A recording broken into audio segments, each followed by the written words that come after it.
Assalamualaikum warahmatullahi wabarakatuh. Halo Sobat Pos, kita bertemu kembali dalam kegiatan Podcast bersama saya Bismo Aryobowo. Khusus kali ini kita akan bincang-bincang dengan salah satu kepala kantor pos atau kantor cabang pos yang ada di jantung hutan Kalimantan, yaitu kantor pos Sanggau. Dan kita sapa Mas Ahmad Sarihudin. Halo Mas, apa kabar? Halo Mas, apa kabar? Alhamdulillah baik Pak kabarnya. Alhamdulillah baik. Ya. Ini sedang di mana nih Mas? Kayaknya sedang di luar nih. Ya betul Pak. Jadi hari ini kebetulan kita ada agenda ketemuan dengan Kepala Sekolah SMK Negeri 1 Batang Tarang Pak. Ya. Jadi ternyata agendanya lebih lama dari yang sudah kita jadwalkan. Ya. Sehingga yang tadinya harapan kita udah jam 1 udah di kantor pos Sanggau lagi, ternyata belum Pak, masih di KPC-nya. Nggak apa-apa. Mas Ahmad, ya, siap. Kabar nih, katanya Sanggau lagi kena bencana banjir. Gimana ceritanya tuh Mas? Betul Pak, jadi memang saat ini kondisi kantor pos cabang Sanggau mulai surut Pak, kemudian untuk banjirnya sendiri sih sebenarnya lebih banyak ke air kiriman Pak, air kiriman dari wilayah Kaci Sintang, daerah hulu gitu kan. Nah memang kalau dari Sanggau sendiri itu mulai banjir tanggal 1 Pak. Tanggal 1 udah mulai banjir.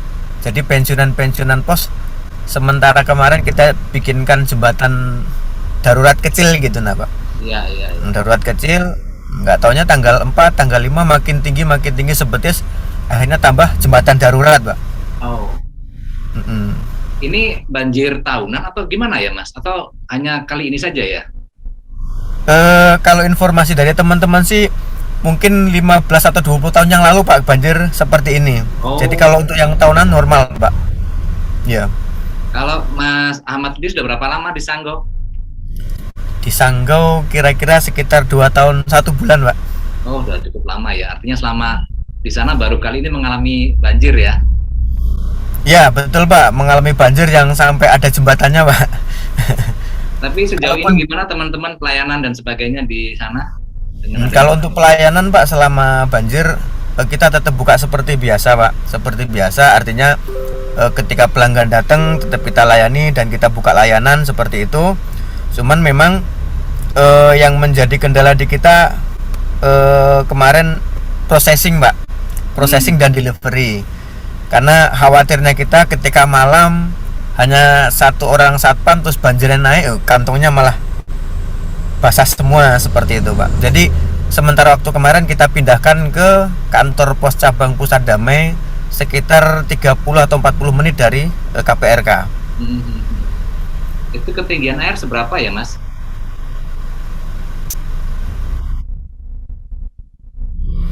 Ketinggian kalau untuk rata-rata selutut orang dewasa Pak. Jadi maksudnya kalau yang di kantor pos itu juga dalam kondisi seperti itu ya? Masuk airnya ke dalam gitu? Kalau untuk Sanggau kebetulan yang memang terdampak banjir tuh KPRK-nya Pak. Oh, KPRK saja. Ya betul. Terus nah, kalau kantor cabangnya malah aman Pak. Rumahnya teman-teman karyawan? Nah rumahnya teman-teman karyawan kemarin kita data sekitar ada 16 pegawai Pak, baik organik maupun non organik. Jadi terutama yang memang dia di di dekat sungai Pak, Sungai Kapuas. Jadi udah masuk ke dalam rumah gitu kan. Oh jadi ini karena sungainya meluap ya, mungkin di hulunya sana ya, di Sintang itu kan hulu ya? Betul. Karena saya dulu pernah sih ke Sintang itu, dan kabarnya memang Sintang yang paling parah ya? Paling parah Pak, di rata-ratakan Sintang tuh kemarin kalau rata-rata 170 cm Pak, artinya udah hampir sedada orang dewasa. Iyalah, itu sudah ibaratnya orang tidak mungkin lagi di rumah, itu pasti harus keluar rumah kan? Betul. Kalau rumah Mas Ahmad sendiri masuk juga air? Kalau rumah dinas kan kebetulan di samping Pak, di samping kantor pos. Iya. Oh. Jadi selama kantor belum airnya belum masuk ya rumah juga belum masuk gitu Pak. Oh iya, betul betul ya. Rumah dinasnya disebut kantor ya. Sanggo. Iya, jadi nggak pulang saya Pak. Setiap hari nungguin di kantor 24 jam ya. Iya, betul. Nah, Selamat, ini untuk gambaran saja, mungkin banyak juga sobat-sobat pos ini yang tidak tahu seperti apa dan di mana Sanggo. Bisa kasih gambaran secara highlight aja seperti apa sih kantor pos Sanggo ini gitu. Iya, jadi kantor pos Sanggo itu kalau di Kalbar itu posisinya di tengah-tengah Pak. Ya. Jadi di tengah-tengah. Kemudian memang kalau untuk kotanya hanya kota perlintasan Pak dia. Lebih banyak ke perlintasan. Berapa kilometer dari Pontianak gitu ya? Kalau sekitar 100 kiloan Pak. Dan jalannya sudah bagus ya Mas? 100 kilo lebih lah gitu kan. Sudah bagus jalannya ya? Betul, jadi kalau untuk jalan udah lumayan bagus Pak. Jadi dari Pontianak itu sekitar 4 jam Pak. 100 kilo ditempuh dengan 4 jam ya? Sekitar 200 kilo Pak, 200 kilo. Kalau 100 kilo kan ya. Perbatasan. Yang Entikong maksud saya itu yang Entikong, yang perbatasan Pak. Bukan, dari Pontianak ke Sanggo itu 200 km ya? Ya, kurang lebihnya. Kemudian dari Sanggo ke Entikong 100 km ya? Iya. Lalu di Sanggo apa Mas yang menjadi andalan untuk kontribusi revenue-nya kantor pos cabang?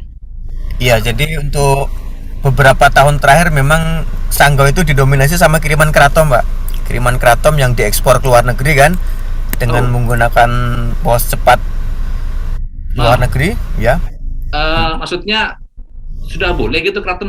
Saya dengar kan udah nggak boleh Mas. Gimana ceritanya ya? Ya. Jadi kemarin yang terakhir malah dari pemerintah kota Pontianak malah mengirimkan sekitar 500 kilo Pak, dan itu dipublis di media sosial oleh pemerintah kota gitu kan. Artinya memang di beberapa negara tetangga juga keraton itu mulai dilegalkan gitu nah Pak. Oh gitu, jadi Sanggo harapan itu kita salah juga satu penghasil keraton gitu ya? Betul. Kalau penghasilnya tuh lebih banyak di hulu Pak, di daerah Sintang. Petani keratonnya. Berarti mereka mengirimnya melalui kantor pos Sanggo gitu, atau kantor pos Sintang juga ada kiriman yang sama ya? Iya, nah di waktu itu memang hanya 3 kantor Pak yang diizinkan untuk melakukan pengiriman keraton. Yang pertama Pontianak, yang kedua Ketapang, yang ketiga Sanggau. Ulangi Mas, mana tadi? Sanggau, Ketapang, sama Pontianak Pak. Pontianak. Oh Sintang udah boleh ya? Iya, nah cuman saat ini kan sudah dibuka Pak di semua channel gitu kan. Nah termasuk di agen pos. Nah harapan kita ya keraton bisa kembali berjaya gitu kan.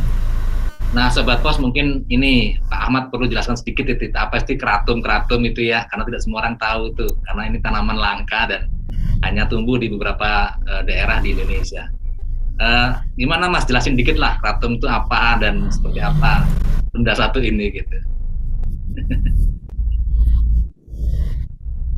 Iya, memang keraton itu tumbuhan yang dia banyak tumbuh di daerah Kalimantan Pak sebenarnya. Daerah Kalimantan. Nah terus kemudian kalau menurut cerita dari teman-teman bahwa tumbuhan itu memang turun temurun Pak dari nenek moyang mereka, digunakan untuk obat semacam obat herbal untuk orang-orang yang habis melahirkan Pak. Nah seperti itu. Jadi lebih banyak dia ke obat herbal. Nah kesini ternyata keraton sendiri mempunyai nilai ekonomis sehingga dibudidayakan Pak. Keraton itu ya, meskipun saat ini pemerintah masih tarik ulur terkait legalitas tanaman keraton. Nah kalau misal kita mencoba minum, sebenarnya kalau dari efek langsung tidak ada Pak. Tidak ada. Memang sebagian orang menyatakan bahwa dia enak di badan seperti itu. Kayak suplemen gitu ya? Nah kalau rasanya sih pahit Pak. Mas itu kayak apa? Biasanya dia daunnya dicampur seperti apa ke itu? minuman. Nggih. Seperti apa daun keratum itu? Daun keratum itu kalau sekilas Pak, sekilas seperti daun apa ya? Kayak daun kenanga Pak. Oh, tebal juga berarti ya. Mm, hampir mirip gitu kan. Nah, nanti dari daun-daun itulah yang akan dikeringkan, kemudian diubah menjadi bubuk, Pak. Mm. Itu kalau di Nah, Sanggo dikirim ke mana biasanya tujuan negara? Negara-negara mana sih yang eh, hmm, selama ini kita sering kirim ke ini, Pak, USA, Pak. USA ya? Dan sejauh ini aman ya Mas, tidak ada sampai penolakan dari negara tujuan? Iya. Kalau selama ini aman, Pak, aman dan tidak ada kendala ya, tidak ada kendala baik di apa di transportasinya dan sebagainya, dan aman.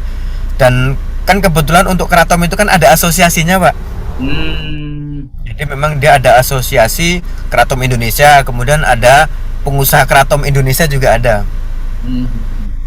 Jadi selama Mas Ahmad di Sanggo sudah ada kiriman itu ya? Ya, jadi selama saya di sini memang awalnya Kratom memang udah menjadi dominan, Pak, untuk pendapatan Sanggau gitu kan. Nah, di tahun ini memang di tahun kemarin lah, Pak, kemarin sampai hari ini kiriman Kratom sedikit menurun karena pertama pandemi, Pak, kemarin pandemi terkait penerbangan, kemudian juga permintaan dari negara-negara tujuan yang biasa kita kirim juga sedikit ada penurunan, Pak. Pak, boleh dikasih gambaran berapa sih Mas targetnya tahun 2021 ini KC Sanggo, dan sudah terrealisasi berapa persen dari target yang ditetapkan itu? Kalau target untuk Kurlok, Pak, ya, untuk Kurlok itu sekitar 4 miliar. Ada 4 miliar. Kemudian baru realisasi sekitar 42%, Pak. Oh, padahal udah dibantu sama Kratom itu ya? Ya, jadi memang Kratomnya memang agak terjun bebas, Pak, Oh, karena di 2 tahun terakhir ini. Betul. Ya, karena kemarin ya itu tadi, Pak, saya sampaikan bahwa sempat pandemi, kemudian namanya pengusaha kan tetap cari jalan lain, Pak, gitu kan. Cari jalan lain gitu kan. Nah, kita tetap komunikasi dengan pihak-pihak asosiasi agar bisa kirim lewat kita lagi. Ya. Satu lagi Mas, saya tertarik Sanggo itu kan punya satu wilayah yang berbatasan dengan negeri jiran ya, Malaysia. Betul. Apa yang bisnis bisa dikembangkan ya terkait dengan kita dengan Malaysia itu? Jadi benar, Pak, jadi kalau Sanggo itu menariknya kita ada perbatasan langsung dengan Malaysia. Jadi PLB-nya ada di KCP Entikong kita. Kalau dari KPRK jaraknya sekitar 100 kilo lah, atau perjalanan kurang lebih hampir 3 jam kalau jalan santai. Nah, di situ memang untuk keluar masuknya TKI lewat situ, Pak. Ya. Nah, jadi betul. Jadi untuk kiriman-kiriman gitu kan memang luar biasa. Entikong itu pendapatannya dalam 1 tahun bisa sampai 0,5 miliar dari KCP Entikong saja. Terus kemudian kiriman-kiriman uangnya juga luar biasa, Pak. Ya. Nah, terus kemudian saat ini juga sama, posisinya terjun bebas karena border ditutup total, Pak, hampir 2 tahun. Oh gitu, ya. Ini sesuatu yang juga kita harus tahu nih ya. Tahu saya kan memang itu cukup tinggi itu kan, lintas batas itu ya. TKI kita kan juga lewat itu. Jadi sudah 2 tahun ini Entikong tutup ya Mas, PLB-nya itu ya? Betul, tutup total, Pak, dia. Jadi kalaupun dibuka sekarang juga. Rencana sih informasinya Januari, Pak, tapi dari tahun kemarin juga masih mundur gitu kan, sesuai dengan situasi lah, mungkin seperti itu. Dan memang akhirnya pendapatan KCP Entikong drop sekali ya. Betul. Jadi luar biasa penurunannya, Pak, gitu kan. Ya. Karena memang didominasi dari TKI tadi, Pak. Ya.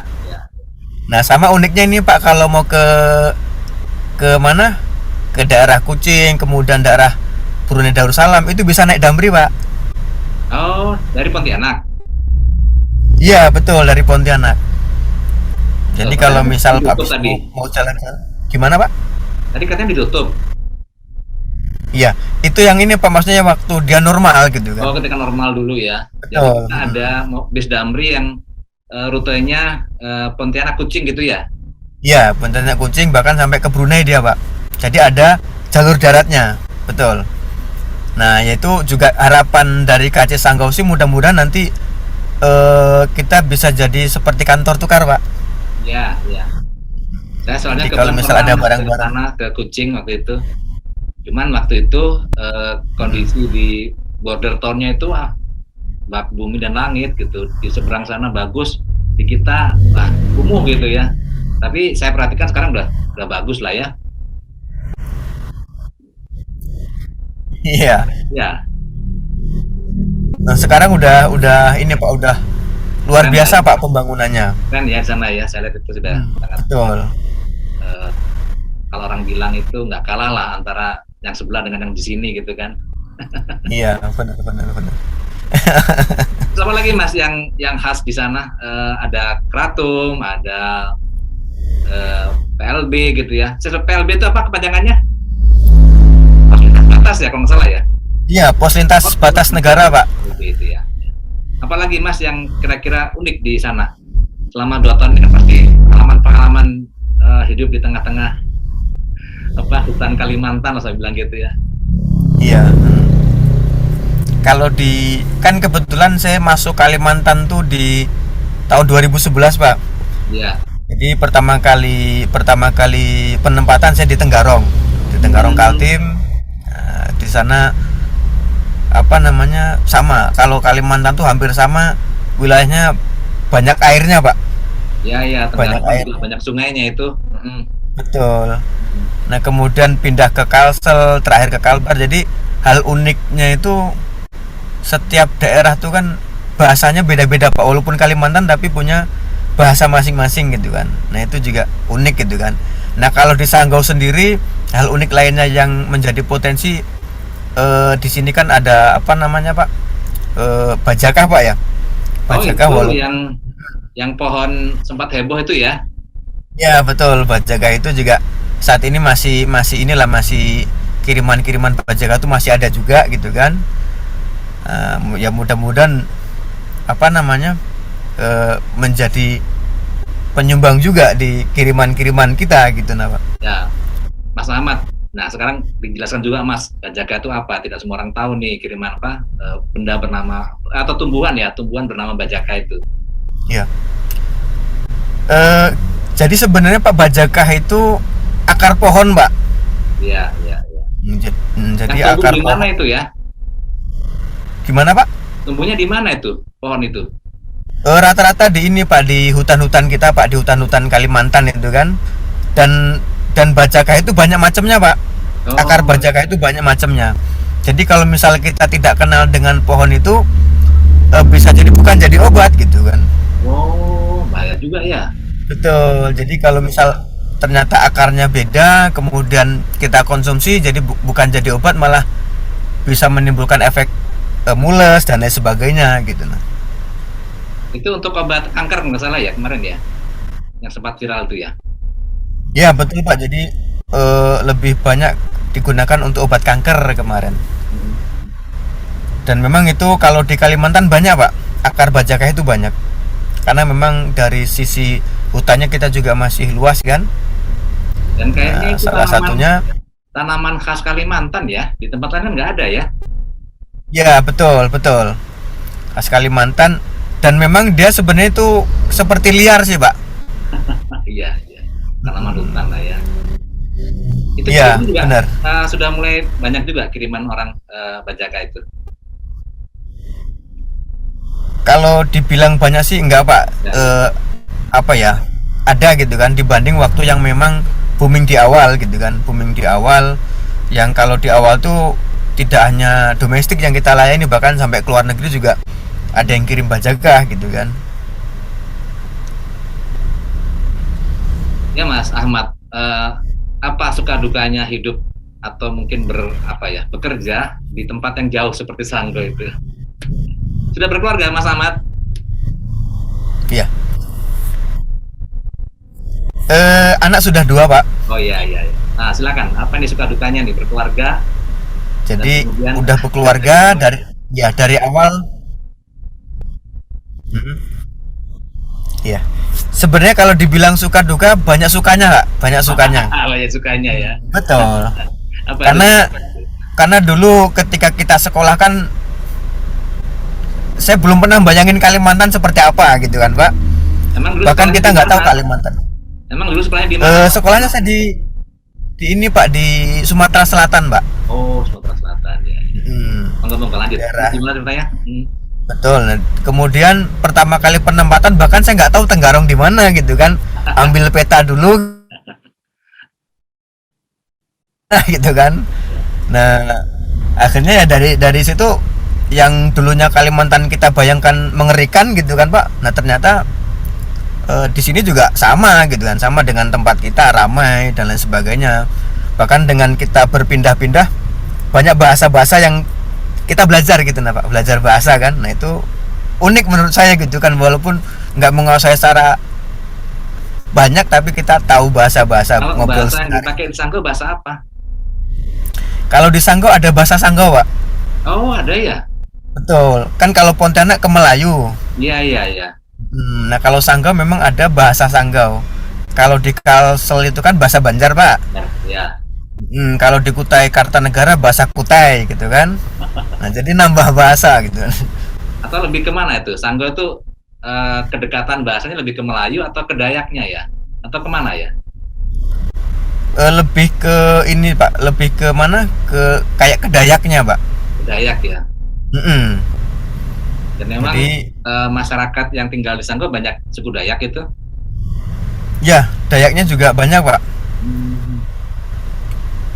Jadi memang dia ada bahasa sendiri, bahkan dari Banjar, Kutai, Sanggau ini yang paling susah saya pelajari Sanggau malah, Pak.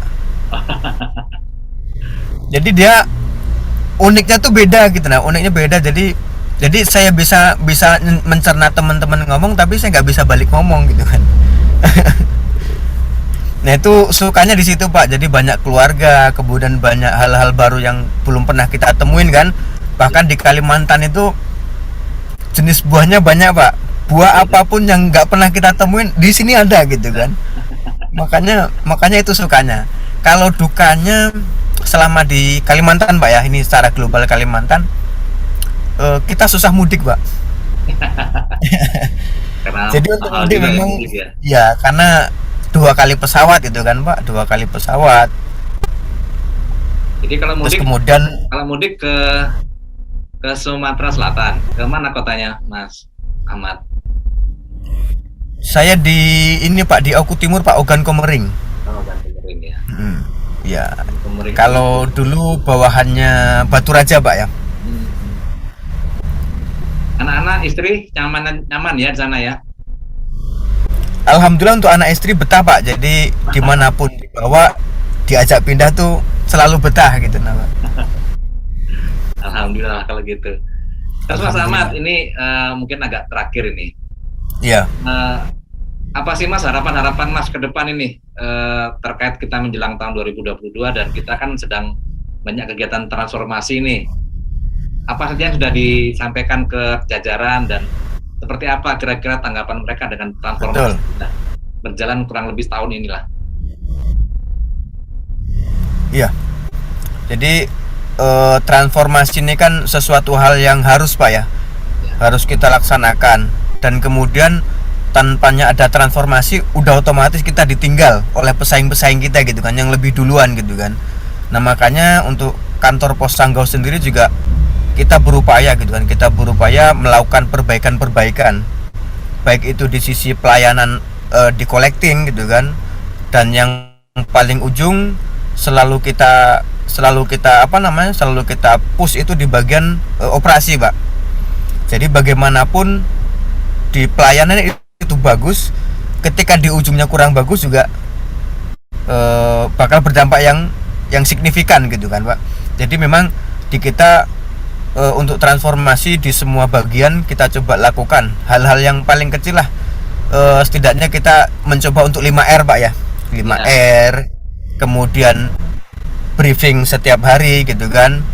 Kemudian kalau operasi kita pantau kiriman yang hari ini jatuh tempo mana, yang belum setor COD-nya mana gitu kan. Karena hal-hal yang sepertinya sepele Saya potong sebentar Mas Mat. Kan kita sekarang ini dengan digitalisasi itu kan banyak manfaatkan teknologi informasi berupa internet ya.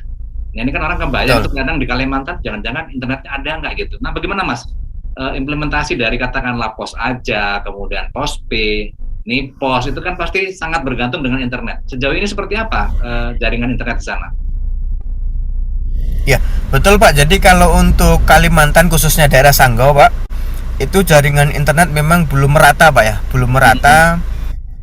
Dan bahkan ada titik-titik tertentu mungkin kalau Pak Bismo lagi ke Sanggau itu sepanjang jalan nggak ada sinyalnya Pak, nggak ada sinyalnya kan. Jadi memang belum merata. Nah untuk apa namanya digitalisasi tadi kayak aplikasi Postpay, kemudian pos aja gitu kan, memang kita sasar daerah-daerah kota Pak, misalnya di kabupaten, kemudian di tingkat kecamatan gitu kan. Karena kalau sampai tingkat desa, yaitu tadi Pak, sinyal ataupun jaringan internet yang memang belum cabang pembantunya semuanya belum merata. Semua online ya kantor cabang pembantu. Kalau untuk kantor cabang pembantunya semuanya online Pak. Ada berapa? Bahkan Mas, kita kemarin ada berapa? Betul. Kantor cabang kita ada 14 Pak. Semuanya online ya Pak, keren. Semuanya online. Ya. Dan untuk apa? Untuk kemarin Pak, untuk layanan yang terbaru kita pakai. Halo. Ya Mas, tadi pakai apa? Layanan terbaru kita pakai apa tadi? Putus maaf. Pakai Nipos Pak, New iPos. Lancar juga Mas ya? Nah alhamdulillah di 14 KPC itu kita udah implementasi semua Pak. Nah itu. Itu Sobat Pos, jadi ternyata jangan mau kalah itu dengan Sanggau yang di tengah hutan sana itu ternyata Nipos juga sudah berjalan dan digunakan di 14 KCP-nya ya, keren. Betul. Terus ini untuk program-program seperti penambahan NOA kantor apa nih Mas, Postpay? Ya, untuk penambahan NOA kebetulan kan di tahun lalu kita juga sudah ini Pak ya, udah gencar-gencar tuh. Jadi hampir semua pelanggan kita yang datang itu udah kita tawarkan Postpay baik di kantor pos cabang maupun cabang pembantu. Nah, yang saat ini memang kita sasar di sekolah-sekolah Pak. Di sekolah-sekolah untuk sosialisasi Postpay. Artinya kita tidak hanya merekrut NOA-nya, tapi kita sampaikan ke guru, ke siswa bahwa pos punya produk baru nih gitu kan. Nabung tanpa biaya admin bulanan gitu kan. Uangnya utuh nih gitu kan. Kemudian fasilitasnya tidak kalah dengan perbankan. Di samping itu juga melatih anak-anak tuh untuk rajin nabung Pak, atau membiasakan nabung lah. Nggak perlu besar-besar, 10.000 kita udah bisa gitu kan.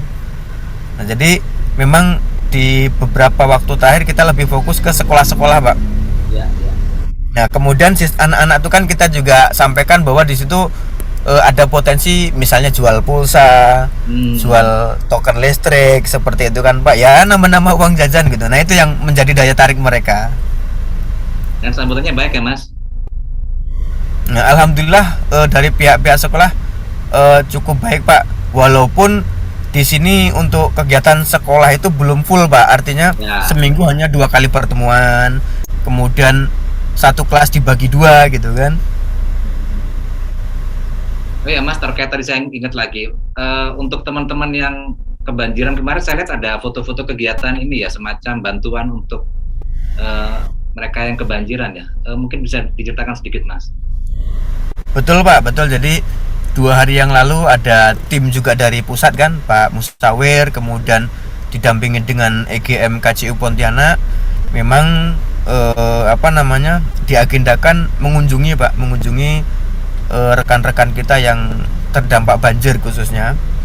Jadi sekaligus menyalurkan bantuan dari kantor pusat kepada pegawai-pegawai itu yang notabene memang ada sebagian yang sudah ngungsi Pak, di kita ngungsi gitu kan.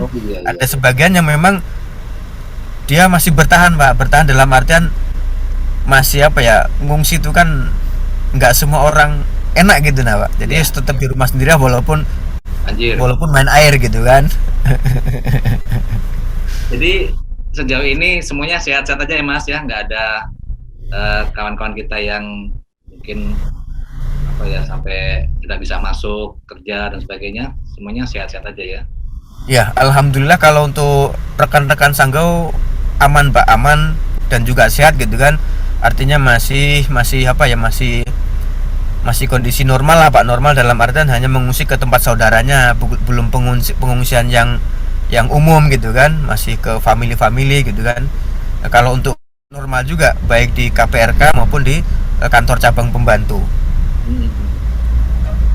Dan sejauh ini kalau dilihat kondisi di apa ya, cuaca mungkin atau mungkin kondisi di hulu sudah cenderung akan surut atau ada kemungkinan nanti ada banjir susulan ya Mas?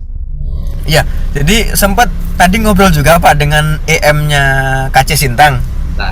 Nah, biasanya tuh ketika di sana banjir, mungkin di sini banjir hanya 1 atau 2 jam, surutnya di sana dulu Pak, di hulunya udah surut baru kita ikut surut gitu kan. Ya. Nah, Pak kita itu ketika ngobrol di sana air itu masih tertahan gitu nah Pak. Waduh. Kita udah surut tapi di sana masih banjir gitu kan. Makanya kita heran loh, kok jadi airnya nggak ngalir ke bawah gitu kan. Jadi banjir susulan nanti kalau di atas.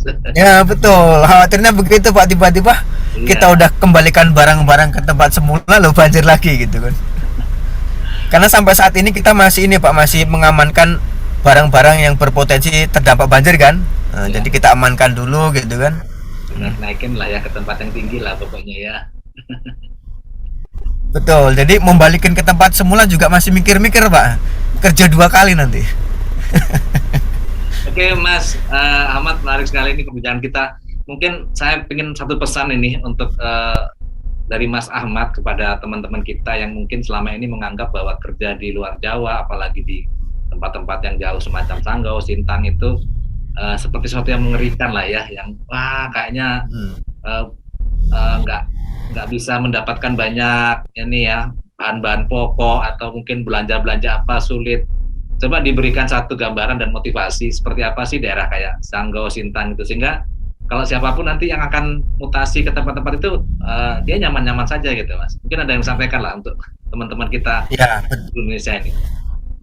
Betul Pak, jadi intinya kerja dimanapun Pak, kerja dimanapun kita berada gitu kan, yang tadinya kita anggap sesuatu hal yang mungkin belum pernah ataupun mengerikan, ketika kita nikmati dengan enjoy, dengan kita syukur yang kita punya gitu kan, bahkan kita berpikir bahwa ya ini yang terbaik buat saya gitu kan, penempatan ini yang terbaik buat saya, kita jalani gitu kan.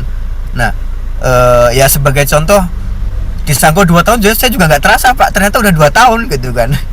Saya pikir masih baru gitu. Betul, jadi dimanapun berada kalau kita bisa beradaptasi dengan baik ya Pak, kemudian bisa bisa merangkul semua pihak gitu kan, insya Allah lah dimanapun kita ditempatkan bakal kita betah di sana gitu kan, bahkan kita kerasan lah gitu kan. Dan untuk makanan kan masih murah ya sana? Kalau makanan, kalau di Sanggau sendiri lebih murah beli di Malaysia Pak. Oh iya. Betul. Jadi makanan itu dari Malaysia ya. Betul. Jadi kadang kita memang ada momen-momennya kita nyebrang ke sana tuh buat belanja Pak. Pulangan ya. Betul.